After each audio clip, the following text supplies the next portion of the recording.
Hi, I'm Francesca Rudkin. And I'm Louise, and welcome to Season 6 of our New Zealand Herald podcast, The Little Things. Good to have you with us. And good to see you, Louise. You had a good week? Pretty good, as Nice. you know. A lot of running in Still there. running. Still running. I feel like it's all I do. When's your event? 5 weeks away or something. Okay, end of March. Yeah. All right. Yeah. All right. We're all going to hang in there with you until then. I'm going to have so much time on my hands after that. I cannot do And as so. I said to you, I just think it's hilarious. There's just so much work going into something I'm never going to be that good at. I don't even think the 10,000 hours applies to this. Never mind, it's all good. But I did learn a new phrase recently. Have you heard about this finger princess business? Finger princess. No? It sounds rude, but it's not. I am. Yeah, my mind's kind of going places it probably shouldn't. No, it's not what you're thinking. Okay. You've probably got someone in your life, and don't immediately just go to me, because it could apply to me quite often. The person who doesn't lift a finger, they just wait for everything to come to them, or they could figure something out themselves, but they just ask instead. So you mean that they're they're such a princess they can't use their fingers to Google something themselves? Is that what you're saying? Yeah. Right. Like just a bit like a passenger princess. The last person in your group who got their license, but quite happily took rides. So this is sort of sounding slightly familiar. So would this be like my partner who has already started asking me when's Easter? And will probably ask me when's Easter right up till Easter. He's a finger princess because, one, it's in every calendar and diary and you could Google it pretty quickly, but it's actually easier if he just asks me, like weekly, when's Easter? When is Easter? Beginning of friggin' April, Louise. Jeez. But it does change, doesn't Yeah, it? I know. But oh my God, are you seriously doing this right now? Oh my gosh, I'm just realising I live with finger princesses. It's like my son, just before we went back to Christchurch, he's saying to me, what time's my flight? Mum, when's my flight? Mum, what's on my flight? And I'm like, hey, dude, it's not my flight. It's in your app on your phone. He's like, oh, yeah, it is, eh? Yeah, no, I've got one of those. So is that what you're talking about? Yes, basically that. No, I'm very familiar with finger princesses. Now, but I know the term. When I learned about it, I got a little bit frustrated that that's something they've attributed to a female gender, because the biggest finger princess in my life is probably a guy. I've probably partly created the finger princesses in my household. But for example, to be honest, just because I'm onto it. Where's the scissors? I mean, the scissors that have been in the same place the entire time I've lived in the house. Where's the scissors? I don't know. Unless they haven't been put back. Unless they haven't been put back by one of the other messy princesses in the house. So are you a finger princess? Do you think you're a finger princess? I don't think you're a finger princess. Oh, no, I am. I know I've asked we've got a WhatsApp group for this podcast, right? And I know I have sometimes gone, when's the interview today? And I could have gone and used a little search thing and searched for the time. But that takes more time for me, so that's faster to ask. Are you basically saying if you go, sorry, I'm being a finger princess, but can I just ask, you can get away with it? Is that basically what you're implying? I think that's up to your personal friendships, whether you think you can get away with that, really. I mean, aren't we all a little bit of a finger princess? Yeah, totally. Occasionally. At times, yeah, definitely. Actually, now you mention this, it's really starting to hit home. I spent a lot of time over the summer when people ask me questions going, oh, do you want me to Google it? Yes. Which was a gentle way, or maybe it was quite a passive-aggressive way of me basically going, oh, okay, do you want me to look it up because you're too lazy to look it up, or are you too busy? Knowing full well they're sitting there half the time on their phone. Yeah. So that was probably a bit passive-aggressive of me, wasn't it? No, I think you just have to let people know. Look, and whether you think it's a red flag or just another label, I still love the finger princesses in my life. Oh, yeah. I just now know what. I've got to come back. It's got to do with love. We love them. I know, but some of the media around it was, is this a red flag in a friendship? Oh, gosh, no. Don't take it that seriously. No, that's but right. I think it's good to have a title for it, to be able to call it something like, you're being a finger princess, and that'll You may have to explain it, though. We'll wait and see if that makes a difference. Anyway, that was a light way to start, which is what is going to be more serious conversation today. Absolutely. So today on the podcast, we're going to talk widowhood. We love it when people come up to Lou and I and they start talking about their favourite episodes or topics. And quite a few people have asked us to talk about becoming a widow. And these people have often experienced this at a much younger age than they anticipated. So today we're grateful to be joined by food blogger and business owner Jana McPherson from the McPherson Diaries. Jana's husband Hamish died in 2023 after a difficult and relatively short battle with cancer, and she's kindly sharing her story with us today, giving us an insight into widowhood. Jana, welcome. Hi, thanks for having me.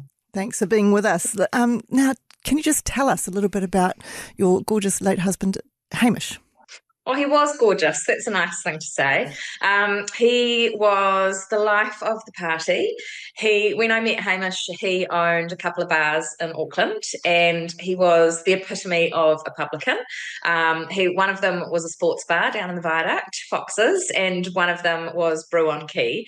And they started that when craft beer was sort of taking off. And he just loved yarning to people. He loved listening to people as well. And I think more so as time goes on, people love to talk, but the amount of people that love to listen is getting rarer and rarer. And he was just such a good listener. And he was just a fabulous man. He would get on with anybody, and he was a great dad. And we had a great life most of the time, a couple of hiccups, as you do. We all go through that, don't we? That's right. Jana, tell me, when did he get sick, and what was it like for you when he got sick and you realised that the news wasn't good? Now, I have to confess, I'm not great with timelines. So no one's allowed to go back and check all this out, okay? That's fine. I think COVID might have done us all a dirty on timelines too. So don't worry. I'm sure all of us are suffering from a bit of timeline Whatever blindness. We can blame, Yeah. I will take it. Yeah. It was about April 2022 when Hamish had a big lump cut out of the back of his neck, quite large. I know it was April because it was my son's 7th birthday. And to be honest, I just thought, I probably shouldn't talk for him. I was like, oh, well, that's what happens. People get melanoma, it gets cut out. We're really careful. That was the warning. And now we, make sure that if you're out in the sun, you're covered, et cetera, et cetera. But that wasn't quite the case. And sort of about 9 months later, January 2023, we went away with some friends. And I don't know if either of you can attest to this, but sometimes you think when your husband has that little nap in the afternoon, you're like, come on, we're away with friends, pick it up. Let's go do something fun. And I may have said that to him, and I feel really bad about it because he was just really, really sick. He was battling the insides of him. The cancer had spread. So it had come back, and we were none the wiser at the time. And it wasn't until a routine scan that it picked up that it had gone into his stomach and his liver, and things didn't look particularly good. So we went on a waiting list to see someone publicly, but Hamish just started getting sicker and sicker. And a friend said to us, think you need to go privately, which I didn't even realise was an option. You do realise how naive you are, I think, in certain areas when things like this happen.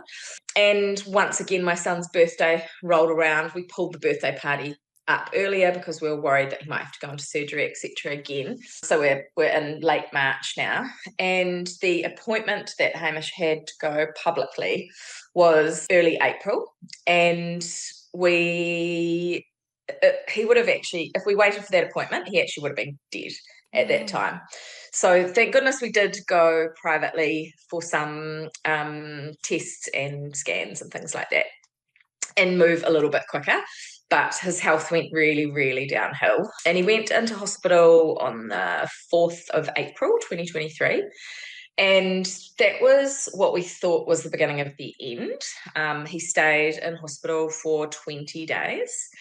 And I celebrated my 41st birthday, and that day I should say, Hamish nicknamed one doctor there Dr. Death, because he told us separately while we were both alone that Hamish was probably going to die. And I'm not sure that was great practice, but once again, Hamish, trying to look for a laugh and everything, decided we'd just call him Dr. Death, and we're not listening to that. But things got worse and worse. He slowly couldn't walk, couldn't go to the bathroom by himself, wasn't eating, was throwing up multiple times a day. But then we were able to try what Hamish nicknamed the magic pills, which they have very long medical names. So we'll just stick with magic pills, I think. Yeah. And he went from being so incredibly sick to the next day he was sitting up and eating. And he had what looked like a miraculous recovery. And I don't know, the roller coaster of being through that, we were just so ecstatic and so pleased. Unfortunately, it didn't last. But during that time, we were able to make some good memories, and we took my son to his first All Blacks game. Hamish was able to come and watch my daughter do dance classes. We went to soccer games together. We had family around all the time. Friends came and stayed. So I don't know what the best outcome is for someone passing away from cancer, but the fact that we were able to do those things with our children and for Hamish as well. And he passed away at home in early September 2023. So, yeah, that's kind of the timeline. I think anybody who's had someone close to them deal with cancer, particularly metastasized cancer that's terminal, would completely understand that roller coaster. Maybe maybe something will happen. Maybe and then that journey to acceptance that perhaps you are going to be on limited time, and the best thing you can do is make the absolute best of it of a really, really crappy situation. Yeah, and you don't allow yourself to rest, really. It's just go, go, go. I didn't realise how tired I was. And I think I've probably only just come out of that. I'm about 2.5 years down the track. You're just exhausted. Well, the weight of it is all on you. You know, that just must have been enormous. And you're trying to, for your children, you're trying to, I presume, kind of keep going a little bit as normal and things, even though your whole lives are being turned upside down. That's it. Yeah, very, very heavy. And at the end, he had seizures and things. So it travelled to the brain. So we'd always have someone who was on shift to be awake in the evenings, because he would wander around and it wasn't safe for him to be wandering like that, and he didn't know what was happening. So you're never able to sort of fully get into a good deep sleep either. Right. Yeah, it's a really good point actually, because there's the emotional burden and the medical burden as well going on simultaneously, and the motherhood part of it how did you handle that? Yeah, so my children were 6 and 8 when he died, and they dealt with the grief very, very differently, both the grief, I suppose, and the sickness. So one of my children wanted to be in the hospital, wanted to sit with Dad, wanted to feed him, get him water, dote on him, I suppose, and the other one didn't really. And similar with the grieving. So one child would sit in bed with me and we would look at videos of Dad and photos and talk about him, and the other would go out of the room. Or we just recently, because in a cruel twist of fate, perhaps we'll call it, my father died on Hamish's birthday, a year and a bit ago now. So on the first anniversary of that, we took a big walk up to where we'd scattered Hamish's ashes, and we wrote letters to both my dad and their dad and to Hamish. And one child sat with me and wanted to do all of that, and the other child just took herself off for a little walk and didn't want to be involved with the open grieving. So being really sensitive to both of their needs and them being so different was really difficult. And it's still difficult now, like even so long later. But we moved beds around and I slept with both of them in the middle of a queen bed, which is not particularly easy for anyone that's co-slept with children of ages 6 and 8, and you're having to get up and down in the middle of the night. But they needed the warmth and security of each other and of me, I think. My children don't actually get on particularly well. I don't know many of different genders around those ages that don't pick little fights with each other. But I used to take photos of them when they were sleeping in this time together. And what I noticed was their little bodies would be in exactly the same position, like mirroring each other.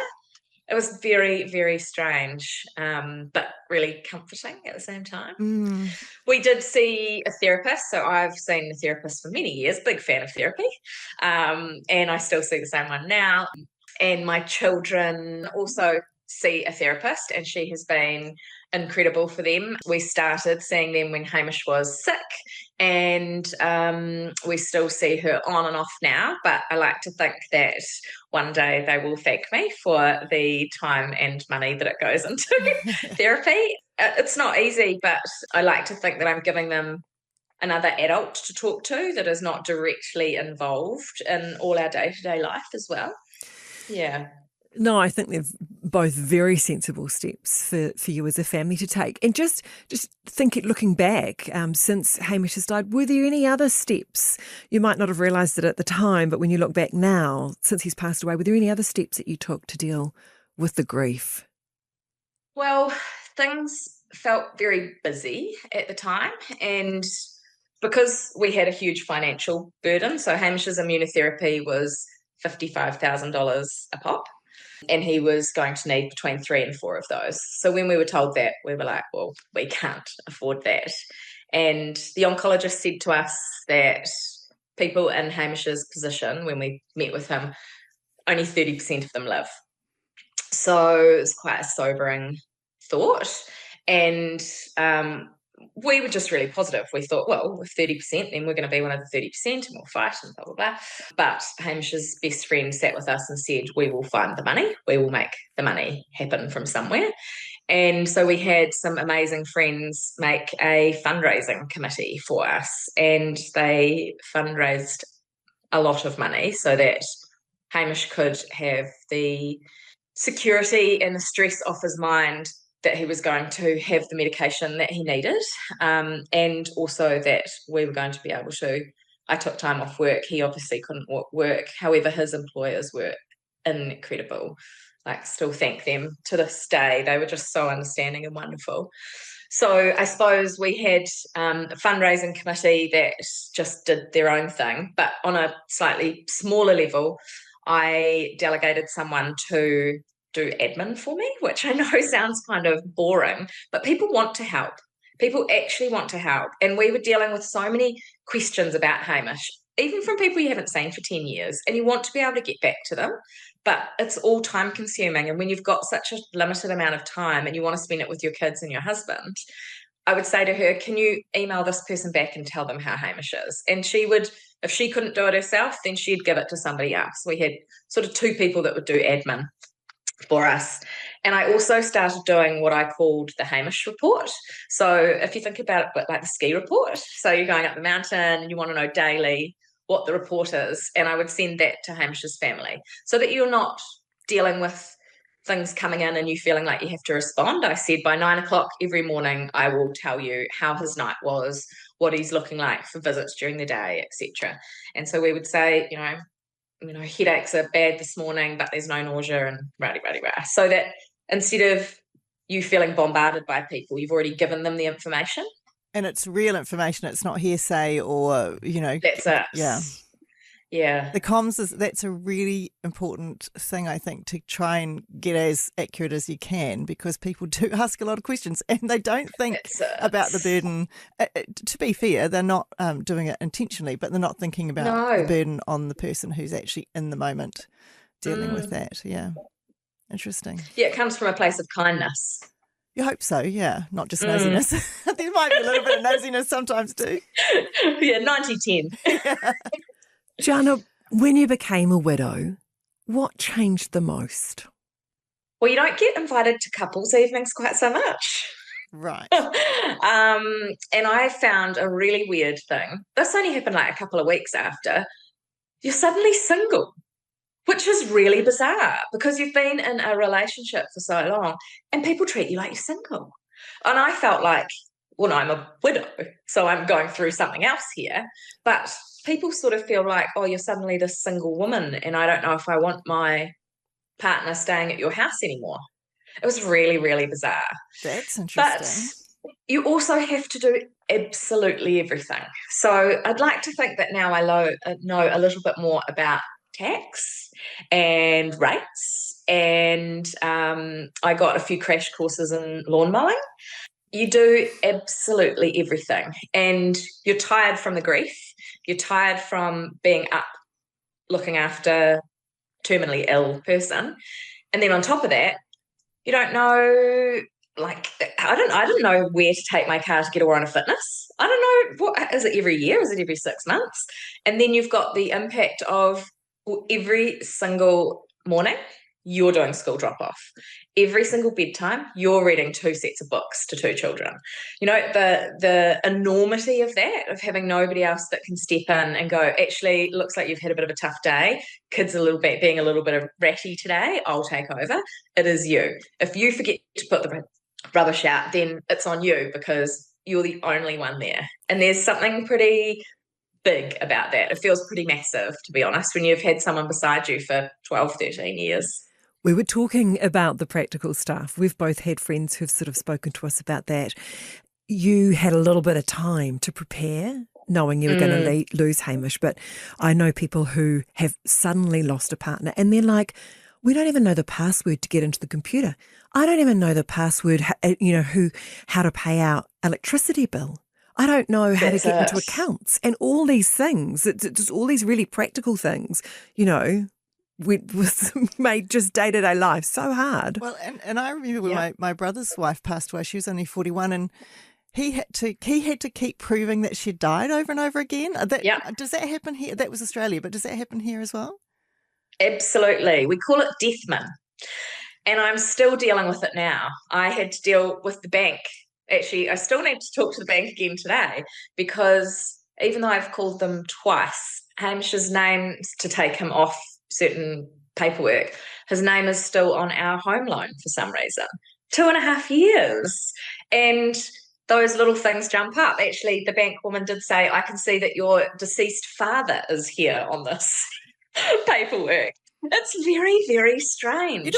You almost need your admin person to step back in and do all the grief, the sort of the post admin as well. Yeah. But because we know that death is as certain as taxes, as they say, why wouldn't these big institutions have a small department of people who help people with that kind of? I mean, literally, just seems like a no-brainer.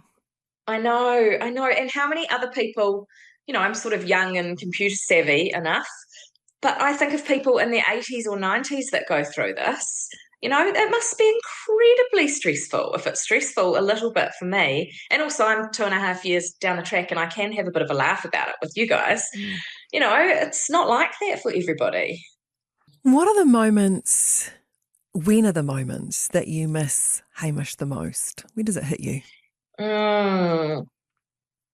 He loves sport and he had a sports bar. He's always loved sport, loves talking about sport, will watch sport with anybody. And my son is a very good sports person and his favourite sport is rugby and he loves getting tries. He loves watching the sport. We love watching the Highlanders win in the weekend. Oh, yes, well done, Highlanders. And I just know that Hamish would live for all those things. And then my daughter, Hamish was a big gardener and I was not. However, I threw myself into a little bit after he died because there was a lot to be done and, you've just got to, learn by doing sometimes. But the raspberries that he planted are still here and I've put tomatoes in this year and lots of flowers. My daughter spends lots of time out there. Actually, the flowers that she picked yesterday are just behind me. So I love the fact that I don't tell her to go out and do that, but she does it herself. And, that's a little piece of him in her. And, not that Hamish was necessarily the best rugby player. His friends will make sure that I don't blow that out of proportion. He would love to see Hunter getting tries and getting lots of satisfaction and medals, and he plays soccer and he's got his school athletics tomorrow and all those. So I suppose those are the main things. Yeah. Yeah, the kids are really always going to bring that home for you, aren't they? Which is interesting. We talked briefly before we started, and that's the thing that my dad, after all these years, still, watching grandchildren, special poignant family moments. And those bloody milestones, the year after, I guess, they must have been hard. Yeah, especially Christmas. And I think, unfortunately, there's no one that will love your children like the parents, right? There are, of course, people that love my children, but when they do something that's really little and you just want to take a photo and send it to their father, or they read a big word for the first time, that sure, other people are interested, but not as interested as their father would have been, Absolutely, yeah.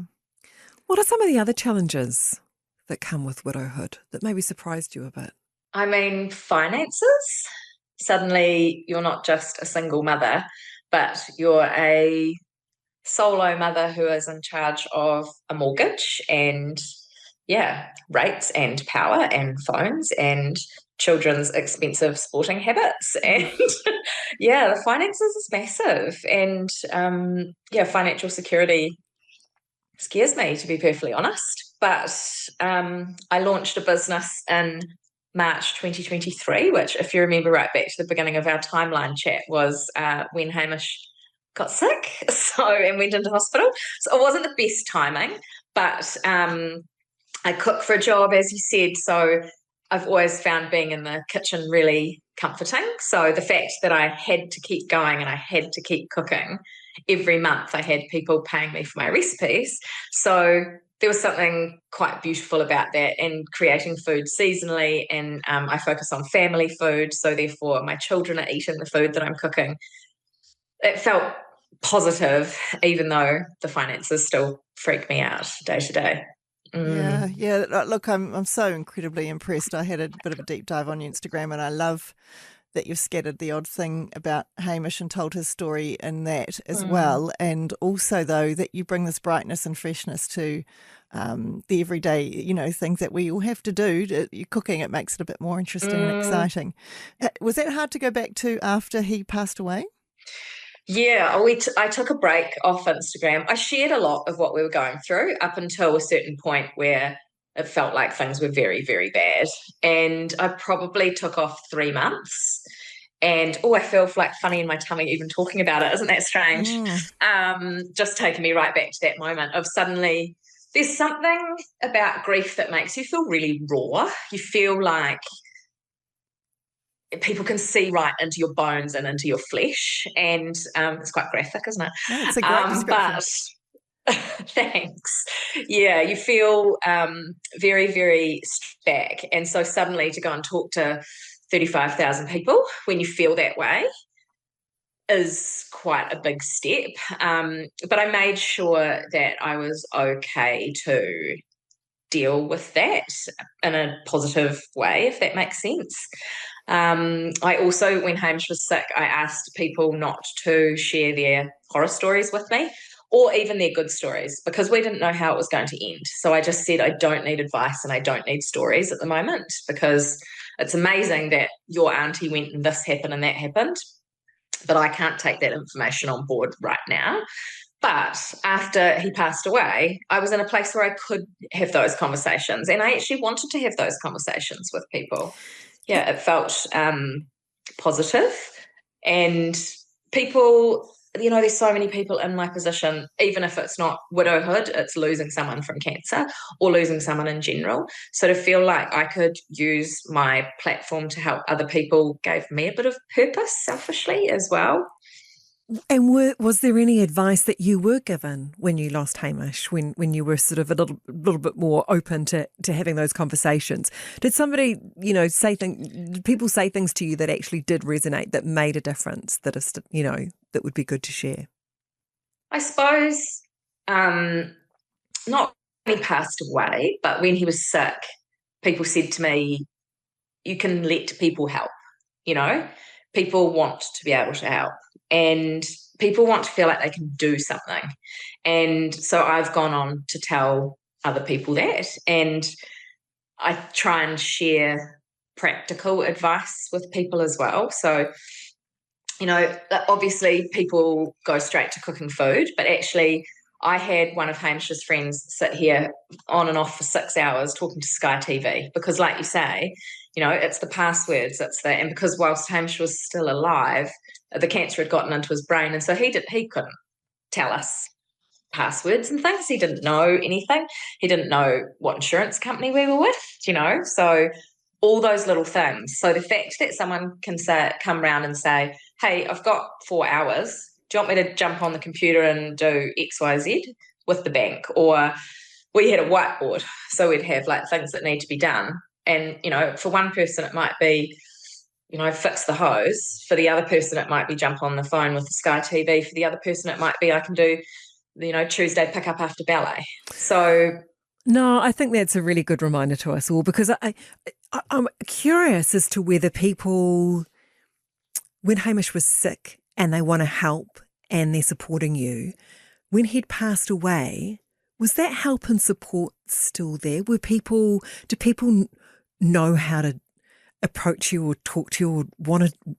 I know that they probably would have, but I don't think we're very good. We're not very grief illiterate. We're not very grief literate, I should say, in New Zealand. We're not very good at handling grief. So were people as forthcoming to support you once Hamish had gone? I know that's probably a bit of an unusual question, but... Sounds like maybe you may have dealt with grief in your time, perhaps, Francesca. No, Yes. not so much. But we have done a lot of podcasts and spoken a lot about grief, and we aren't very good about it, and we don't know what the right thing is to say. And I would also not know, if what I was going to offer or suggest was going to upset you or was going to be a good thing to do. So often we don't do anything at all. Which is, I have made friends with a couple of other widows that are similar age to me, which wasn't necessarily on my bingo card, but we're great supports for each other. And what we say is the worst thing to say is nothing. And often it felt like people would cross the road, honestly, not to talk to you after he died. It was different when he was alive because there was hope. But afterwards, it was like, there's the family that thing's happened to, and it's awkward and it's yucky. And some people weren't like that, of course, at all, but you definitely felt it. I remember going out for dinner. Hamish's best friend stayed with us for about another week after he passed away, and it was his birthday. And so we went out for dinner just up the road, and I saw someone, and she said, wow, I can't believe you're out of the house. And I thought, oh, God, am I supposed to be at home? Yeah. I thought, far out. Is this not what this is supposed to look like? Just an interesting perception, I suppose, of people. Well, and also you've become the last thing that you anticipated or wanted to become. And I do remember this as a kid when my mum died, actually, as forever being that kid in the class whose mum was dead. And, we were even worse at it, I think, then, and there was no therapy. So, well, there probably was, but it wasn't particularly accessible. So I do empathise with that. And I think no one is in your exact place. And I think that's what where we go shy. We're like, I can kind of relate, but I can't do that for her. And that description that physical description you had, that is sometimes, the reason I thought that was so amazing is because that's sometimes how you actually do look to the person who's, the person who knows you, because the grief is a cloak. It's there. You look different, you feel different, and there's going to be a time where it's just going to be like that until maybe it's not. I don't feel like that now. No, I don't feel I feel confident now. I feel like we've worked really hard as a family. We've spent the time putting in the hours to face it and grieve, and I feel positive, and I feel like I can look back on that chapter of my life with Hamish really positively for most of it. And the fact that we were able to have him at home until he died was incredibly special. And I look back on that now, and I was really scared of death. I don't know how the two of you feel about death, but I was petrified. I didn't know what was going to happen. I thought it was going to be scary and awful, and I don't know, body fluids and noises, and it wasn't. It was actually really beautiful. I don't know if you want to hear about that day at all or not. Yeah, so I mean, I'm happy to hear about it if you're happy to talk about it. Yeah, it was a beautiful. So it was the 6th of September, and so it was spring and it was sunny, and we had a hospital bed in our house, for Hamish, and then, we moved it so that he could look out at the back of the Remarkables mountains. And the sun was coming in, and we always had lots of people in the house. And actually, I remember once we were laughing, and we had a beautiful nurse that had come. She came about once a day to visit, and I thought, oh gosh, she's going to tell us off for laughing because we were having a really good time. And she came in and she put her hand on me, and she was Scottish, and I'm not going to do the accent, but she said, keep doing that. He loves to hear the laughter. And here's me thinking, like, it's a bit like, what you should be doing. Here's me thinking, oh God, people would think that we shouldn't be laughing, and, someone made a joke and blah, blah, blah. But she was encouraging of that. And that sort of sets the tone for how the house was. We always had flowers in the house. We always had music on. It was always warm. There was flowers and, plants everywhere and children around.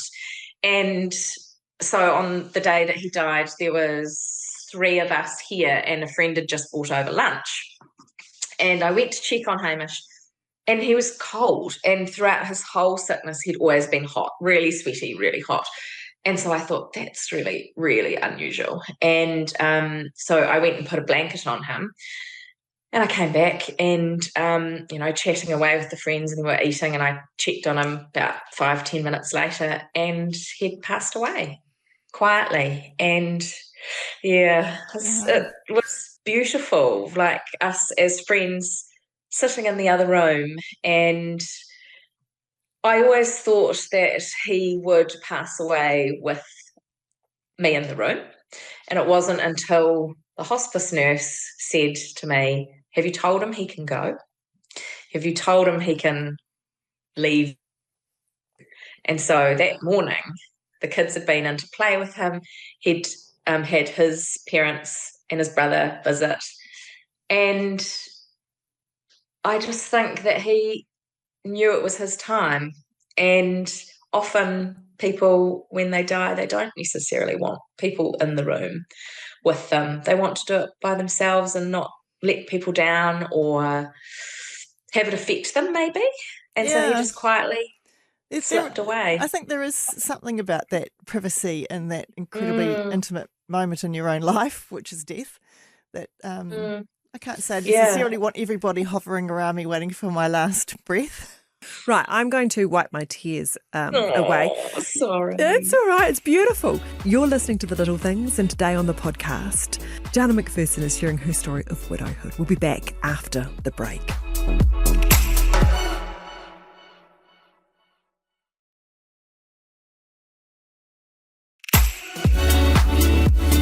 Welcome back. Jana, I was wondering how you've already mentioned the financial stress that is now on you, that financial burden. But how else has becoming a widow changed your approach to life? Do you have any other concerns or fears, about life, especially as a mum, because now you're the only living parent? Yeah, and I'm the mother to a son, and he doesn't have his father. So I worry about him. I'm an only child. My father also passed away. I'm worried about him not growing up with lots of male role models. And I mean, you just worry you're not enough. It's funny that that's the part that makes me want to cry, isn't it? Oh, Jana. You just feel like you want to be enough for your children, the best possible thing that you can be, best possible parent, and now you're parenting for 2, so you're good cop and you're bad cop. And I want good cop to always be the top of mind, but I know that boundaries are really important for children. And one of my children is autistic and ADHD, plus a few other bits and pieces in there. So there are many intricacies and struggles that come with that.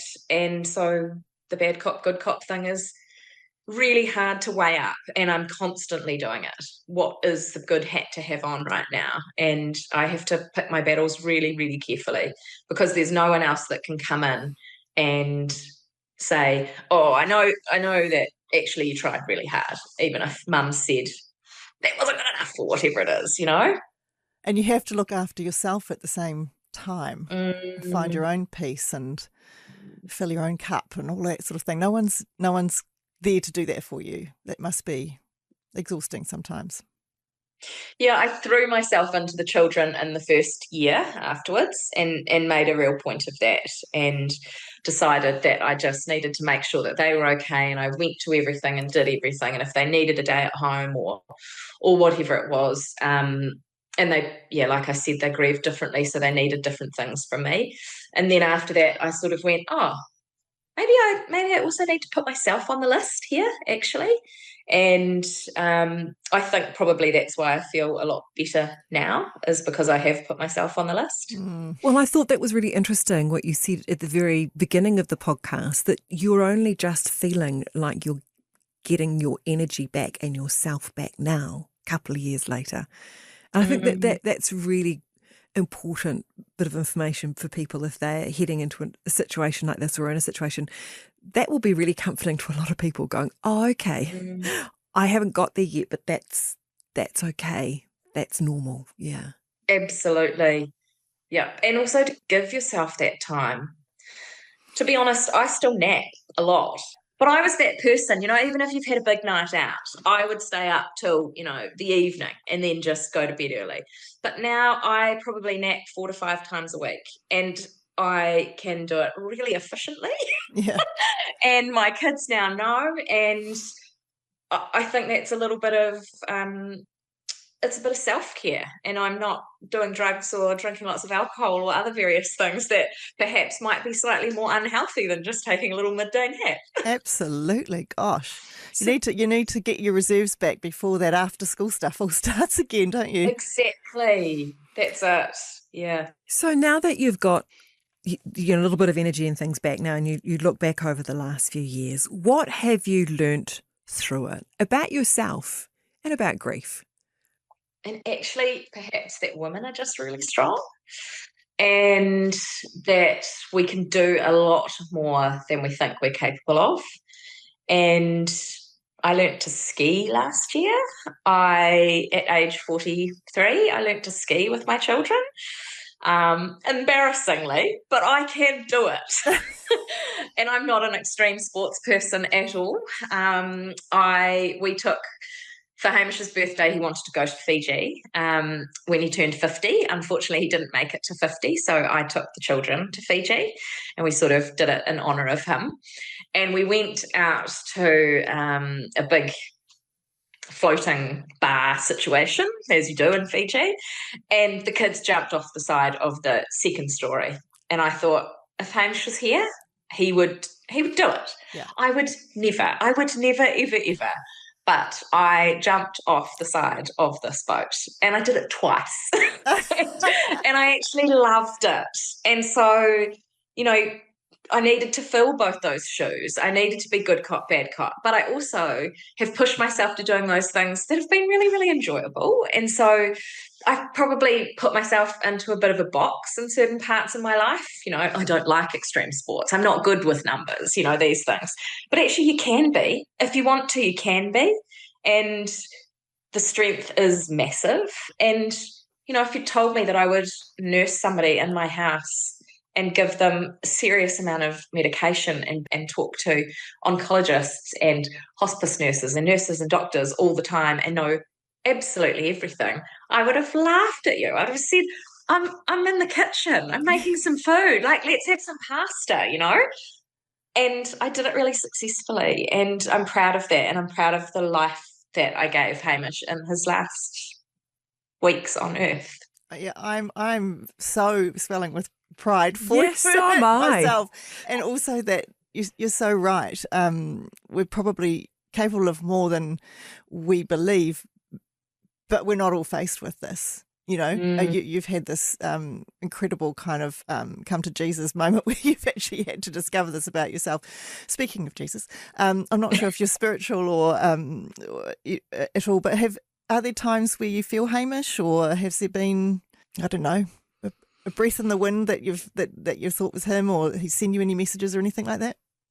Yeah, we look for it all the time, actually. And I'm not spiritual. I'm not, I suppose, much of a believer as such. But suddenly he passed away, and you change a little bit, I suppose.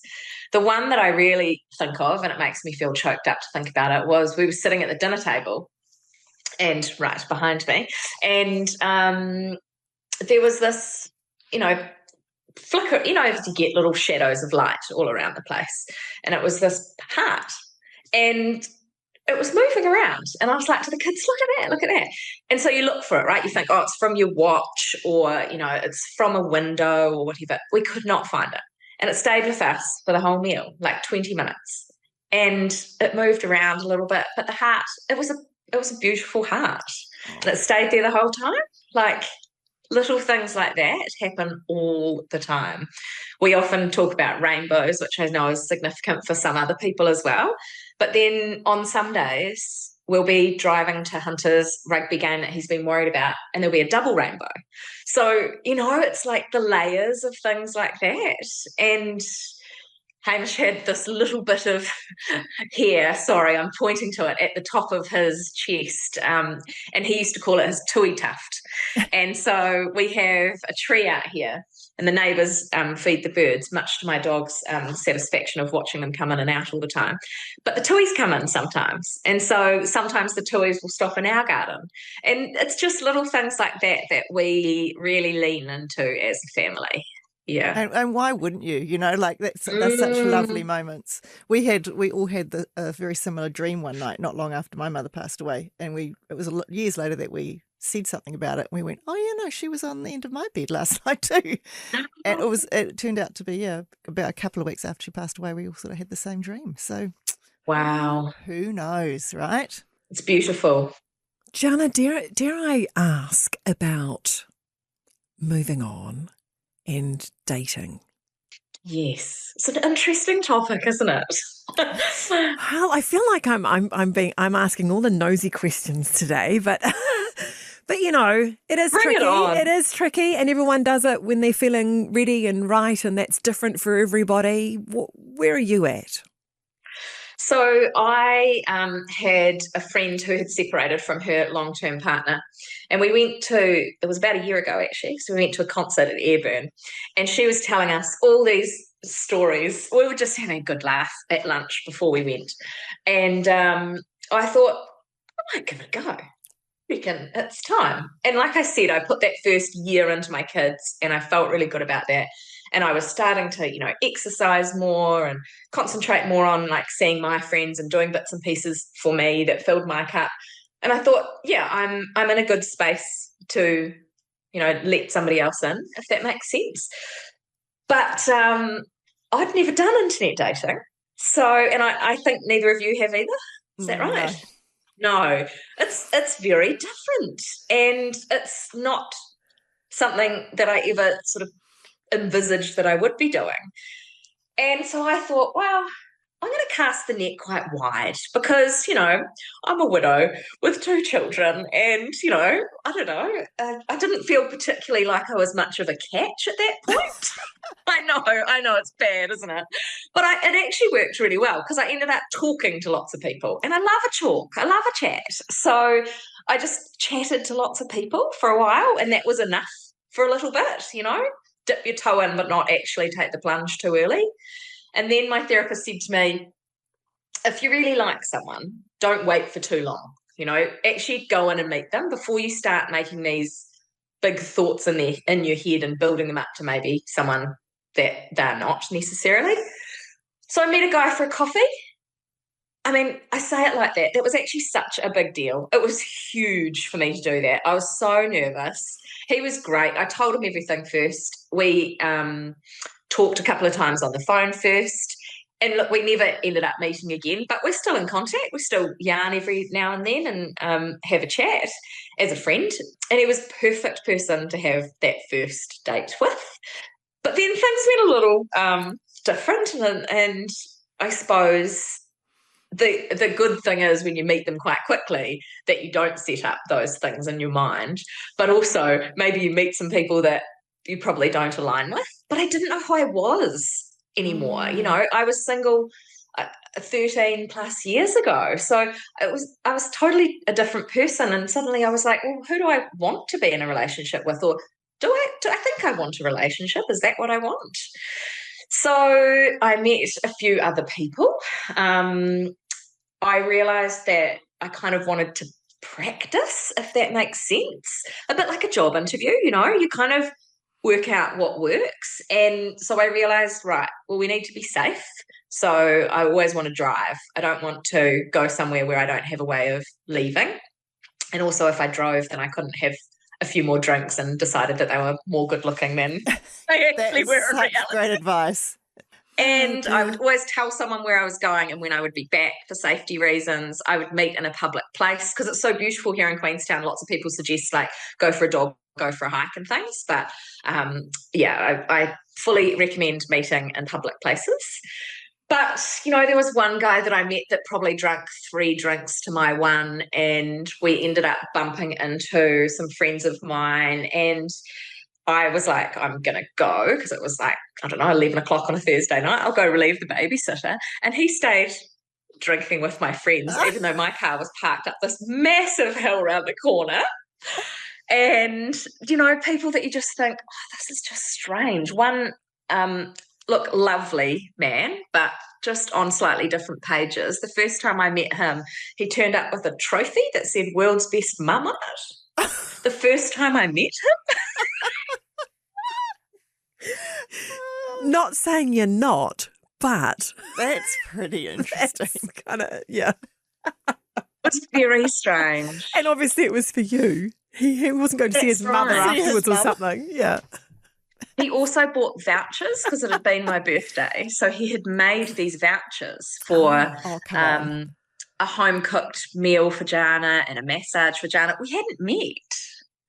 Yeah. Enthusiasm. Maybe that would work for some people, but it just felt a bit much for me. Oh, my goodness. Oh, really?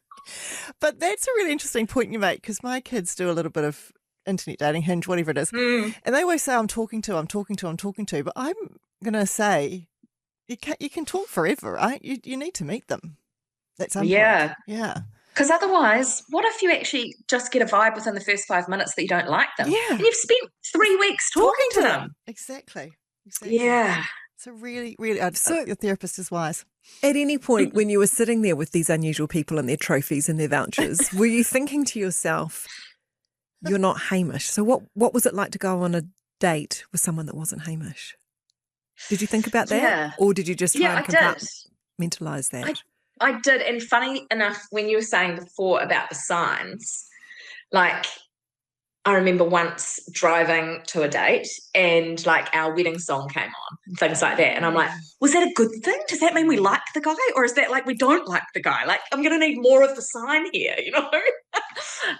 And of course, because Hamish was very charming and a very good conversation, things like that, I knew it was never awkward between us. So therefore, if I met someone, and I met a lovely guy from Australia, and so what I realised was when I was in my sort of let's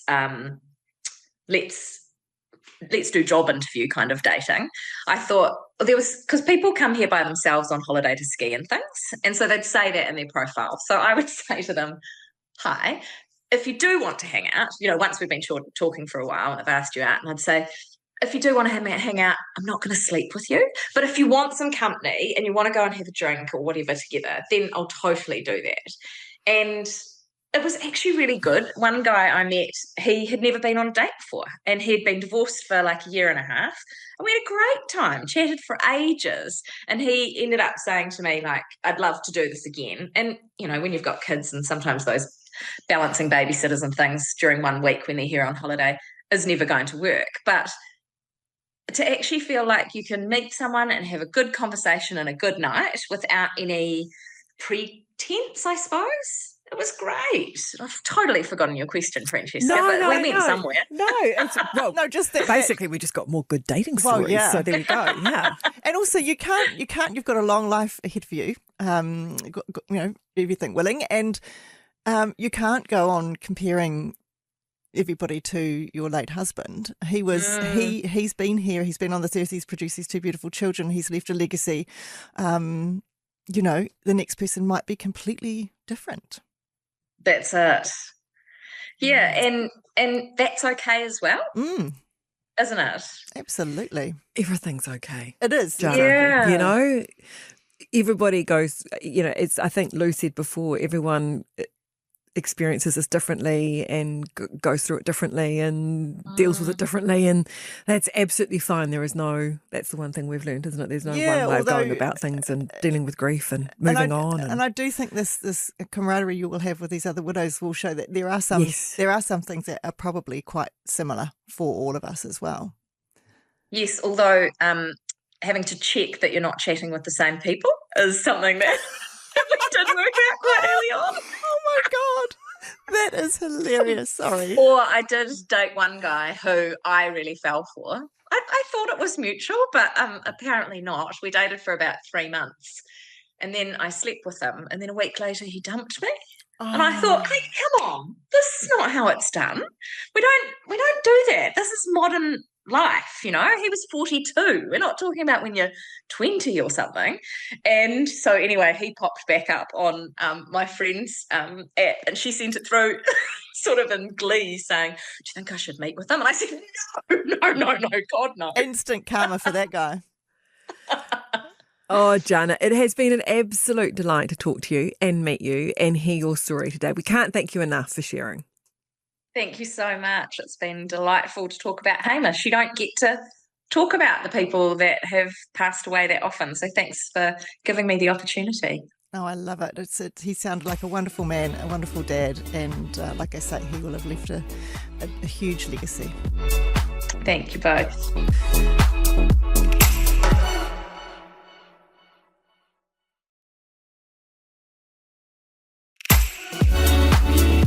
Well, that was Jana McPherson. She is a food blogger. She runs Jana's Dinner Club. You can find her at the McPherson Diaries on Instagram or online at the McPherson Diaries, simple and delicious home cooking. Check her out. I so appreciated that conversation and how open and honest she was about everything. And it was really lovely to hear her enjoy talking about Hamish. I wonder if a lot of other people find that too when a loved one's passed away, that we talk about them initially and then that sort of fades a bit. Yeah, you don't maybe get the opportunity to chat quite so much. No, that's right. It's probably that you have that big celebration, obviously, of their life and acknowledge their passing. And then it comes up from time to time. Well, in my experience, it comes up from time to time.